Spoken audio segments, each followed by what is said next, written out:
ঢাকের বাদ দিয়ে এখনো শুরু হয়নি, কিন্তু শারদীয়ার আমেজে ইতিমধ্যেই মুখর তেলিয়ামুড়া। সেই উৎসবের আমেজে সোমবার খুঁটি পূজার মধ্য দিয়ে জেলার ঐতিহ্যবাহী রাজদূত ক্লাব আনুষ্ঠানিকভাবে সূচনা করল এবারে দুর্গা উৎসবের প্রস্তুতি। বৈদিক মন্ত্র উচ্চারণ ও ধর্মীয় আচার অনুষ্ঠানের মধ্য দিয়ে মণ্ডপ নির্মাণের শুভ সূচনা হয়। এদিন ক্লাব প্রাঙ্গণে সদস্য শুভানু অধ্যায়ী ও স্থানীয় মানুষের উপস্থিতিতে উৎসবের আনন্দ আরো প্রাণবন্ত হয়ে ওঠে। 5 দশকেরও বেশি সময় ধরে জেলার অন্যতম আকর্ষণীয় দুর্গাপূজার আয়োজন করে আসছে রাজদূত ক্লাব। প্রতি বছরের মতো এবারও দর্শনার্থীদের জন্য থাকছে অভিনব থিম ও দৃষ্টিনন্দন মণ্ডপ। ক্লাব সূত্রে জানা গেছে, এবারের থিম কালের ক্যানভাসে কুটির শিল্প। হারিয়ে যেতে বসা কুটির ও লোকশিল্পের ঐতিহ্যকে তুলে ধরতে আগরতলার দক্ষ শিল্পীদের হাতে তৈরি হবে বিশেষ থিম মণ্ডপ।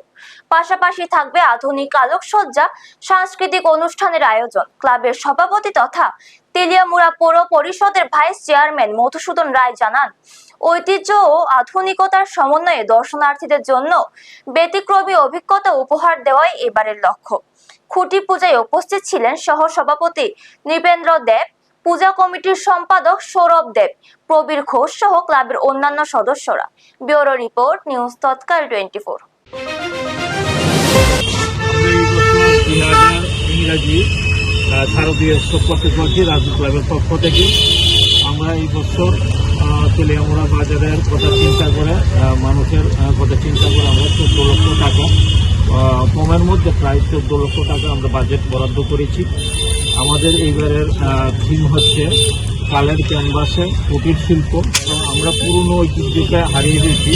আমরা একসময় যখন ছোটো ছিলাম তখন আমরা মাটির পুতুল দিয়ে আমরা খেলা করতাম, 5 টাকা 7 টাকার পুতুল দিয়ে খেলা করতাম। কিন্তু আজকের দিনে আমরা আমাদের ছেলে মেয়েকে, এই প্রজন্মের ছেলে মেয়েদেরকে বাড়তি দল দিচ্ছি 700 টাকা 800 টাকা দিয়ে।